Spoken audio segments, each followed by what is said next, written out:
When Godzilla first rode onto the silver screen in 1954, nobody could have predicted that this creature, born from nuclear fears, would become one of cinema's most beloved icons. But behind the city-stomping and atomic breath, there's a universe of fascinating facts and behind-the-scenes secrets that have defined Godzilla for over 7 decades. Let's dive into some of the wildest curiosities about the King of the Monsters. First, let's talk about the man inside the monster. The original Godzilla suit, worn by actor Haruo Nakajima, was a beast in itself. It weighed over 100 pounds and was made from thick rubber that turned it into a sauna. Nakajima could barely see and often passed out from the heat.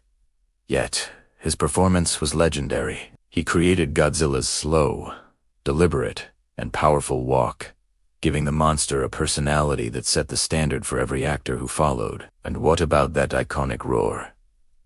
It's not the sound of any real animal. The sound designers came up with a genius, low-tech solution. They took a double bass, coated a leather glove in resin, and dragged it across the strings. The result was that eerie, metallic shriek that still sends shivers down our spines today. It's one of the most recognizable sound effects in movie history, created with simple, brilliant ingenuity. Interestingly, Godzilla wasn't always the hero we sometimes see him as. He started as a terrifying symbol of nuclear devastation, a pure force of nature's revenge. But as Japan moved from post-war anxiety to a more optimistic era in the 60s and 70s, Godzilla's role evolved. He became a protector, a reluctant hero, defending Earth from other monstrous threats like King Ghidorah, Mothra, and even a monster made of pollution. Kids started rooting for him, and he transformed from a villain into a global champion. Have you ever noticed that Godzilla seems to be getting bigger and bigger?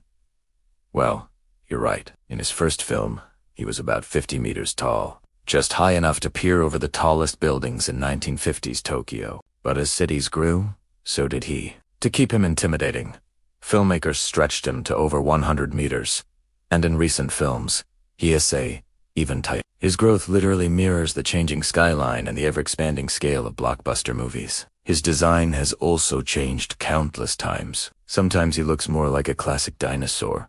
Other times he's almost dragon-like. Even his famous dorsal fins have been reimagined, from looking like maple leaves to jagged crystals. Each new look is a reflection of its time, making Godzilla a living, breathing timeline of cinematic art and special effects. Godzilla's international journey has its own quirks. When the original film was released in America, producers thought it was too foreign for audiences. So they filmed new scenes with American actor Raymond Burr and edited them into the movie to create a whole new version called Godzilla, King of the Monsters. Decades later, Godzilla was honored with a star on the Hollywood Walk of Fame.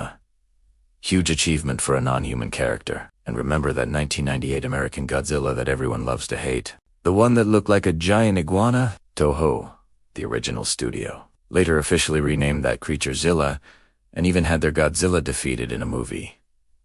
A fun little jab at the Hollywood remake. Perhaps the most surprising thing about Godzilla is his emotional depth. He's been shown as angry, protective, and even as a father. In several films, he raises a son, Manila, or Godzilla Jr., revealing a surprisingly tender side. This complexity is why we connect with him. He's not just a mindless monster. He's a character with a soul. From a symbol of fear to a global hero, Godzilla is more than just a giant lizard. He's a piece of cultural history, constantly evolving and always fascinating. Each new film adds another layer to his legacy, ensuring the King of the Monsters will continue to reign for generations to come. Thanks for watching. If you love learning about movie legends, don't forget to like and subscribe for more deep dives into your favorite films. See you next time.